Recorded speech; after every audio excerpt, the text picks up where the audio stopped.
Changes in economy. Changes in economy objectives. In this unit, our intention is to give you an idea of the economic changes in the Gupta and especially post Gupta times. We shall thus discuss one major aspect of the transition to early medieval India. After reading this unit, you should be able to understand the origin and economic implications of land grants, the process and consequences of the gradual decline of cities and other urban settlements, the nature of villages and of village economy, the nature of agrarian relations and changes which led to improvements in agricultural production. Intro. The Gupta and post-Gupta period was characterized by certain changes in Indian economy. We have already mentioned in block number 8 that trade and urban settlements, which were so much prominent features of the Indian society, started declining from the Gupta period onward. There are many indications of these changes. Many important cities such as Takshila, Kausambi, Patliputra ceased to exist after the Gupta period. This decline of urban settlements was not an isolated phenomenon. It seems to have been quite widespread. Trade activities also suffered a setback because of various reasons. This is perhaps most clear from the fact that minting and circulation of coins were on a much more limited scale than before. Details of these changes will be taken up for discussion later. It may be noted that many of these changes had begun in the Gupta period itself. The decline of towns did not mean the overall contraction of the economy. However, let it be admitted that the economy, instead of walking on two legs, agriculture and urban activities of crafts, production and trade, began to walk on one leg. It was predominantly agrarian economy. Explaining the economic changes.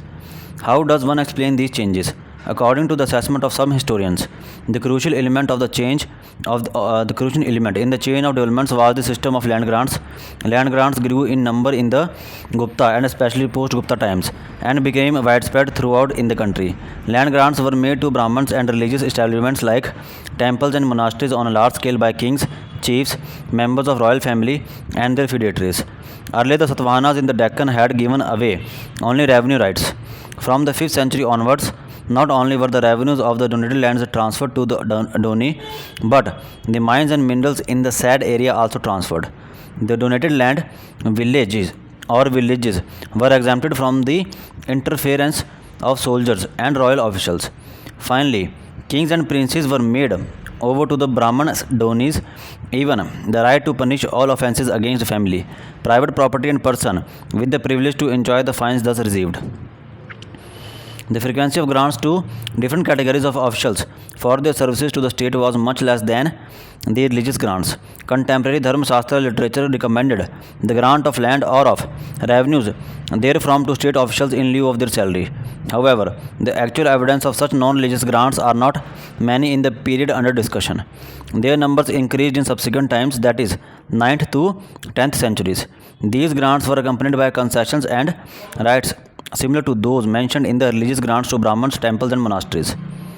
Among other things, land grants also had a bearing on the question of land rights, the socio-economic conditions of the peasantry, the right to free enterprise of craftsmen and traders in the donated towns, and the emergence of a relatively closed economy. The residents of donated villages and towns were asked to comply with the order of the beneficiary, besides making over the various kinds of payments. Two forged characters of the 7th century, ascribed to Samudragupta, prohibit tax-paying peasants and artisans from leaving their own villages and settling in tax-free villages. The practice of transferring peasants along with the land to the advantage of the donee began in central India, Odisha, and Gujarat in the 6th century and was fairly common in several parts of India around the 8th century.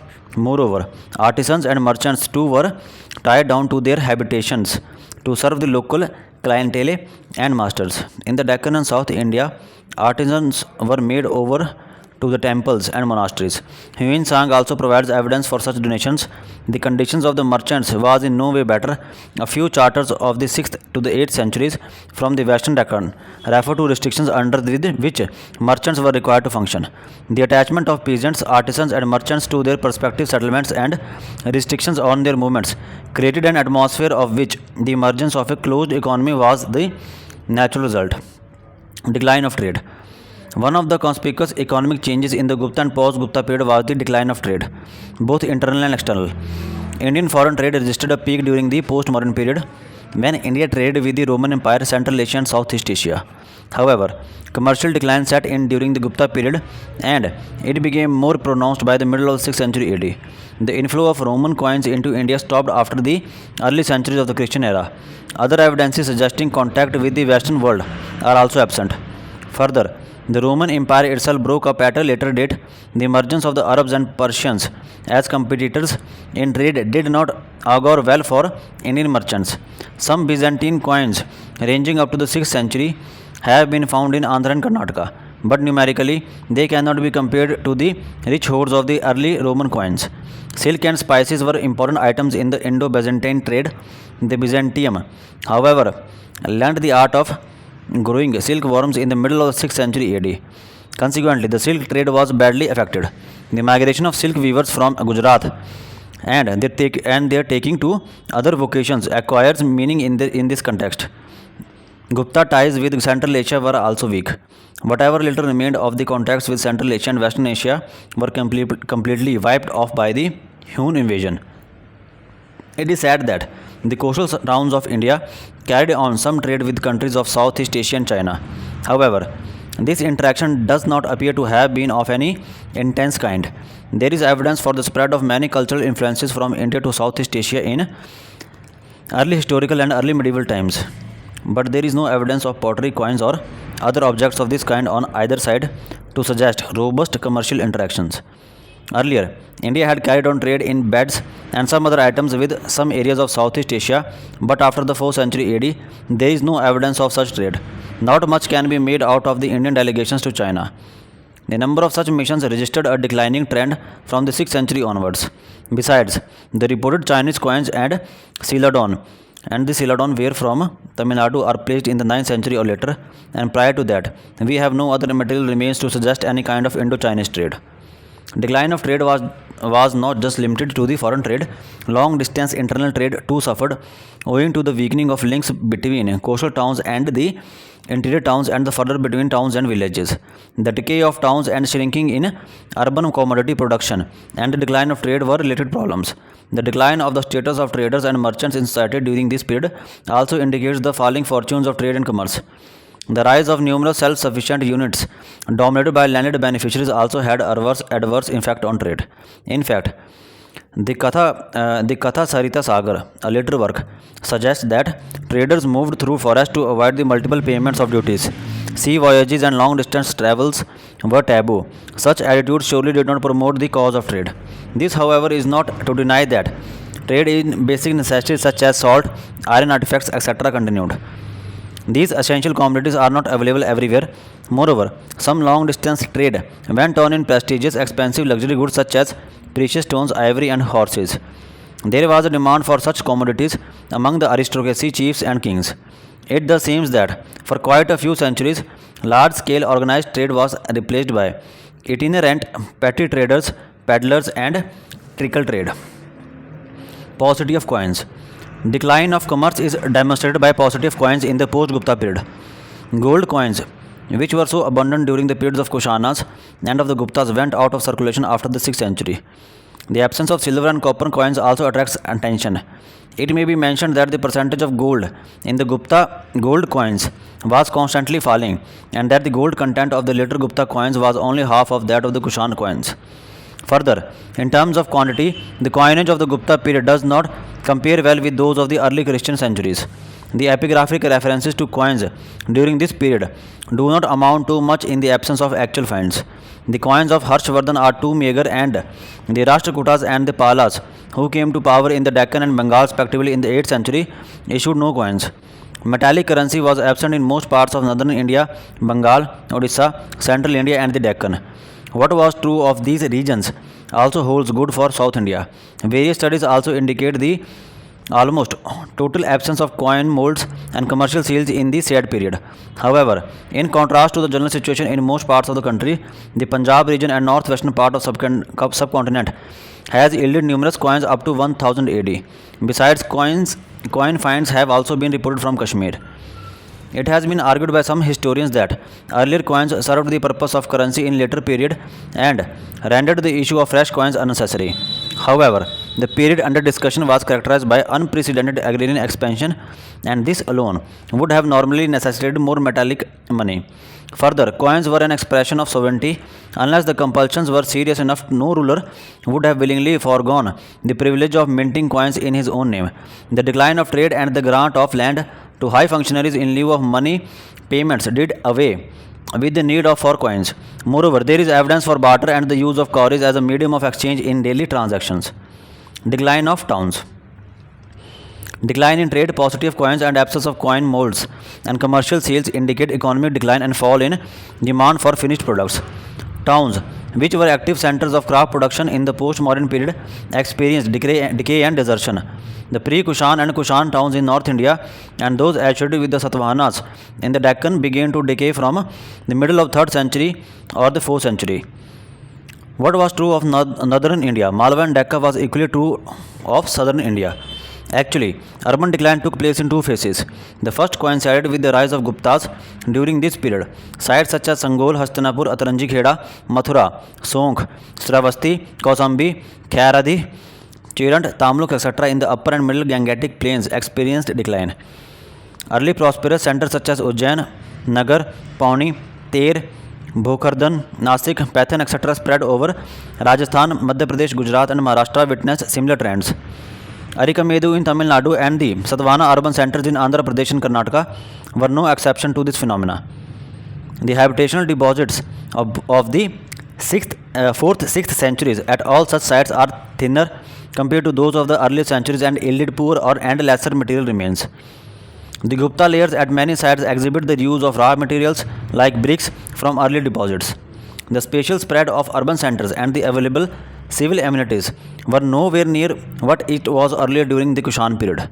Numerically, very few sites like Patliputra, Vaishali, Varanasi, and Bhita survived the first phase of decay. These towns were in the heartland of the Gupta state, and that possibly accounts for their survival. The second phase of urban decay set in after the 6th century, and these centers ceased to be towns thereafter. In a situation of general decline of crafts and community manufacture, the making of stone beds, manufacture of shell objects and of ivory and glass objects registered overall collapse. These objects are very scantily found in post-5th century habitational deposits. Post-Gupta pottery likewise shows no artistic skill and is largely of ordinary variety. The decline of towns and cities is reflected in contemporary literature and inscriptions as well. Up to the 6th century, inscriptions and seals refer to the importance of artisans, craftsmen, and merchants in the life of the towns. Inscriptions from Bengal suggest that they played an important role in urban administration. However, after the 6th century, such information is not forthcoming. The change in the meaning of certain terms in the post-Gupta times also indicates the changing conditions. For example, the term Shreni, which stood for guilds, came also to mean caste, and the term Nigma came to mean villages. Varaha Mihir's Briha Samhita, a work belonging to the first half of 6th century, speaks of the decline of crafts, towns, and trade. The decline of Buddhist towns in northern India is attested by the account of Huin Sang, who visited India during the time of Harshvardhan. Unlike the robust urban life so vividly depicted in Vatsyayan's Kama Sutra, post-Gupta literature such as Kuttani Matam of Damodar Gupta, 7th century, is concerned with life in the countryside.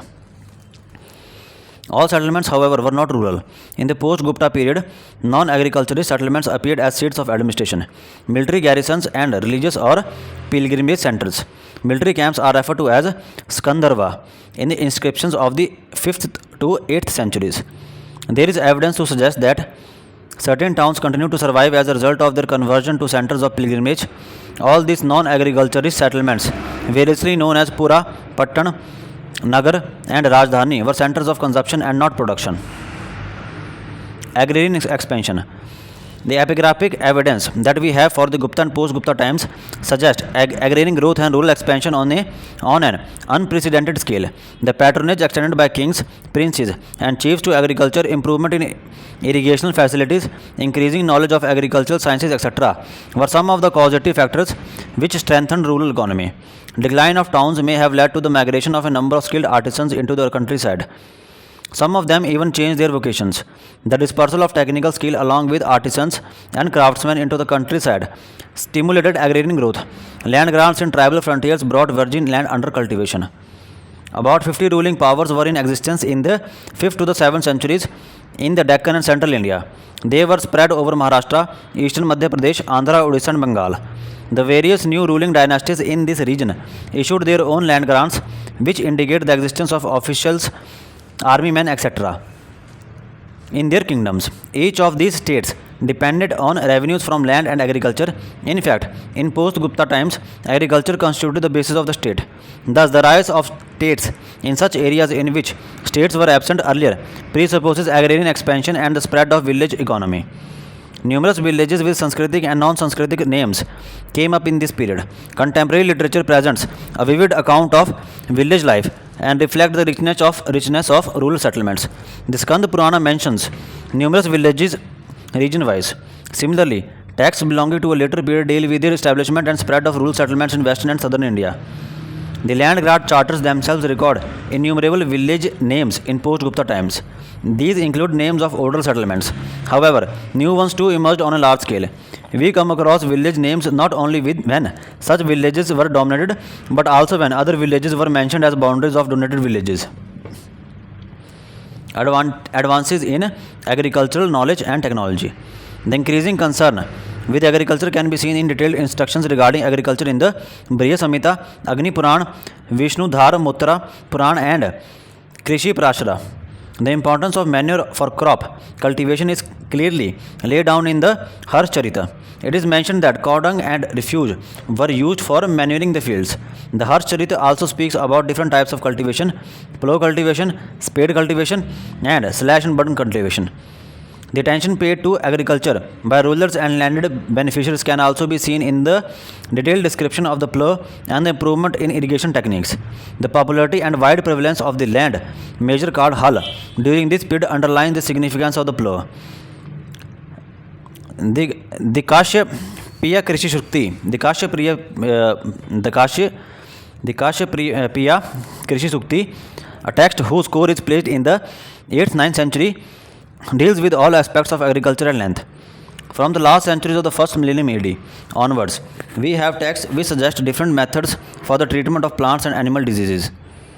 The Harsh Charita speak of some irrigation facilities in the region around western Uttar Pradesh. It mentions such devices for irrigations as the Ugdhata Ghati and the Ghati Yantra. Inscriptions from Bengal mention rivers, rivulets and channels in the context of rural settlements and their boundaries, and we also come across the expression Deva Matrika, watered by rain, suggesting the dependence of agriculture on rains and rivers. In South India, tanks and reservoirs were built to irrigate the fields. In some cases, they were the major landmarks in the countryside. This goes to suggest their importance. During the rule of the Palwas in South India, there were elected committees, Eri Variams, in the villages to look after the construction and maintenance of tanks and reservoirs. Several Pallav rulers are credited with the construction of such irrigational facilities. By the 10th centuries, Arghattas or irrigation wells were in vogue in rural southeastern Marwar in Rajasthan. It may be assumed that they had come into use at an earlier date. Crops and plants.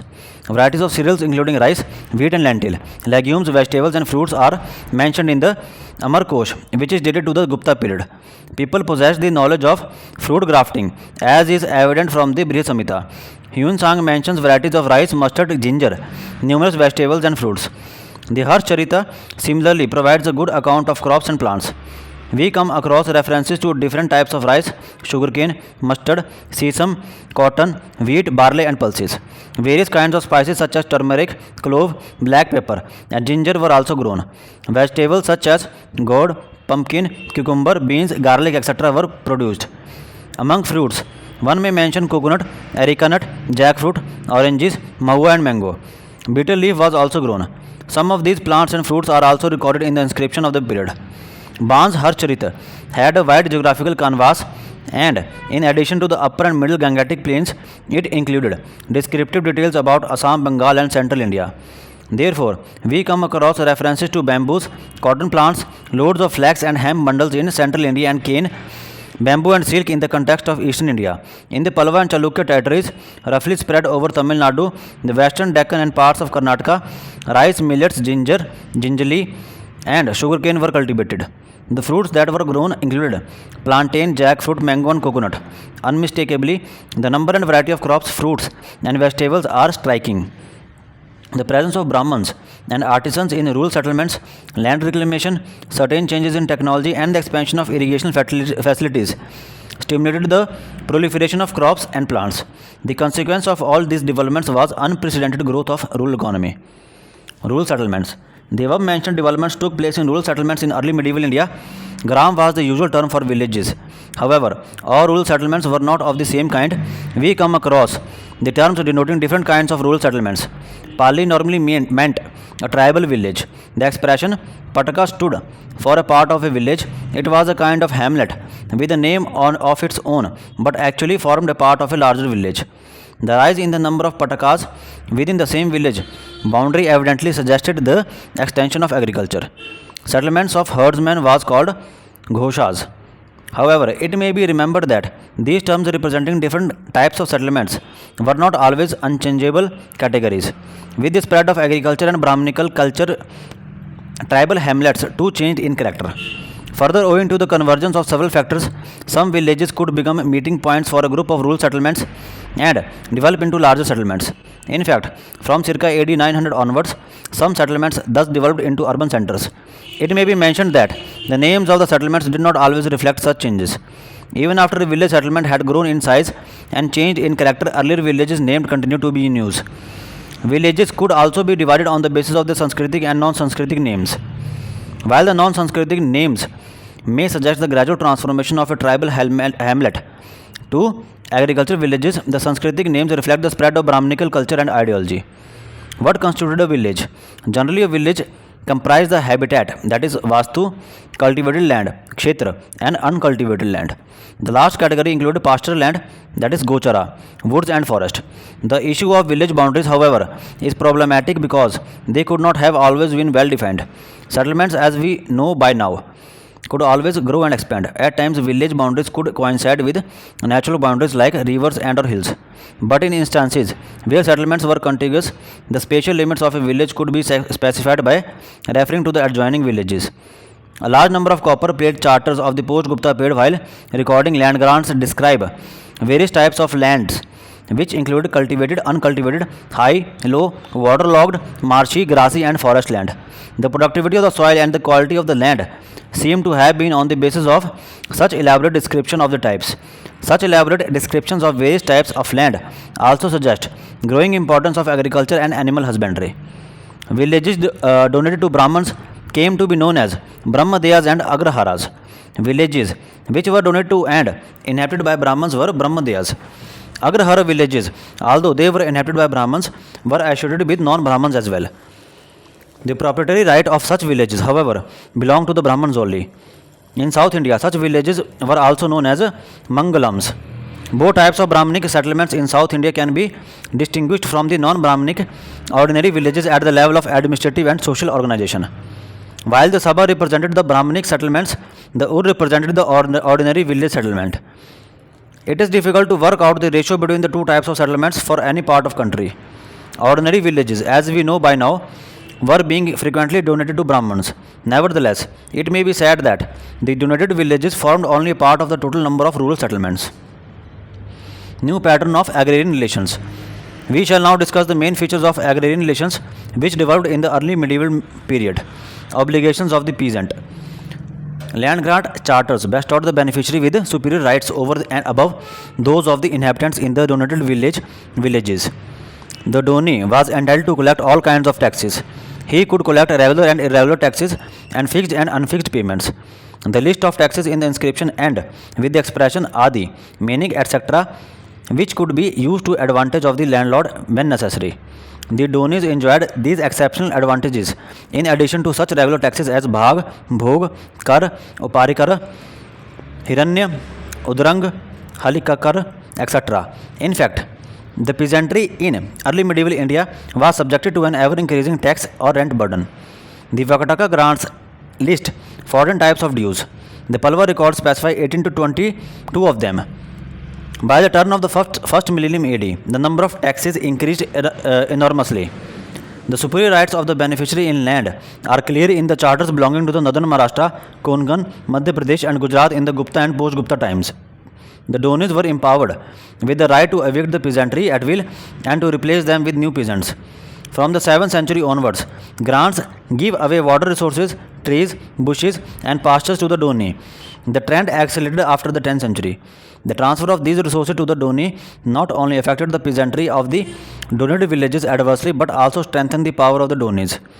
Forced labor is referred to in the Skand Purana. Inscriptions too suggest that by the 5th to 6th centuries, Vishti was a well entrenched practice in western, central and southern India. In addition, the clause appeared in the land grant charters asking the peasants to carry out the orders of the doni. In regions such as Chamba, Rajasthan, Madhya Pradesh and Eastern India, the condition of the peasants clearly suffered a decline. Feudal land tenure. Yajnavalkya and Brihaspati, authors of Smriti works, mention 4 grades of land rights in the same piece of land. According to them, holders of rights of different grades were the Mahipati, that is the king, Kshetra Swami, the master of the land, Karshak, cultivator, and the subtenant. Land grants led to the hierarchical rights over land and sub-infeudation. The practice gave rise to a hierarchy of landlords which lived off the surplus produced by the actual cultivators. The religious establishments in eastern India and the south, with their enormous donations in land, cash, livestock, etc., emerged as landed magnates at Ratnagiri in the Odisha and at Nalanda in Bihar were recipients of large-scale land donations. The Nalanda monastery enjoyed the gift of 200 villages. Moreover, land and villages were given away to the temples in South India during the reign of the Pallavas. The Chola records in the succeeding period more frequently refer to such devdana, literally given to gods gifts of the land. From the Pallava period onward, temple servants were remunerated through assignments of land. The implications are obvious. Religious establishments became landed beneficiaries, and in turn, they gave plots of land to their dependents, such as petty officials, artisans, musicians, attendants, etc. Such assignments could be subleased to the actual tiller of the soil. Likewise, temple land was leased out to the tenants for cultivation. Grants of land to the temples from Pallava period onward resulted in the growth of a complex system of land tenure. Intensification of the process, especially from the 8th century onwards, created a class of peasantry which was overburdened with taxes and which was subsistent to a class of dominant landlords with superior rights in land. Growth of closed economy. Early medieval Indian economy experienced the rise and growth of a number of rural settlements which were not linked to the exchange networks and long distance trade. Although the exchange networks did not entirely collapse, the transfer of settlements to various categories of donis had created a congenial atmosphere for the emergence of self-sustaining closed units of production and consumption. Local needs came to be met locally. The movement of soldiers for war, pilgrims to religious centers, and Brahmins for the acquisition and enjoyment of land grants were possibly the only forms of spatial mobility. The Dharma Shastras restricted the movement of the Brahmins. In order to keep their Vedic and domestic fires burning, they were not expected to travel long distances. Sea voyages were prohibited. Similarly, marriages in neighboring areas were preferred. All this fostered strong local identities. The growing sense of localism and the self-sufficiency of the villages is reflected in expressions such as Gram Dharma, Gram Kar, and Sthankar, all referring to village or local practices in contemporary Puranic literature. Let us sum up. The different dimensions of change in economy from about the middle of the first millennium AD have been considered. These changes were extremely significant insofar as they brought the ancient period to an end and marked the beginning of a new stage in Indian history. The ways in which the new stage marked a departure from the ancient period can be seen in the major changes themselves. The Gupta and the post-Gupta times were characterized by the emergence of a class of landlords and a class of subjugated peasantry in an agrarian economy, which was predominantly rural and agrarian. Conspicuous decline of trade, decline of towns, and the paucity of metallic money. However, the period was also characterized by immense dynamism. It is in this context that such changes as appeared later have to be appreciated. The growth of new crops, the construction of irrigation facilities, the increasing awareness about plant and animal diseases, the improvement in order, the improvement in other aspects related to agriculture, the growth in the size of some settlements which emerged as meeting points in the midst of rural clusters, and the re-emergence of exchange networks, fairs and trading centers. Acculturation होता है adopt a new culture. Barter benefice क्या होता है gift in land property held by Brahmins etcetera.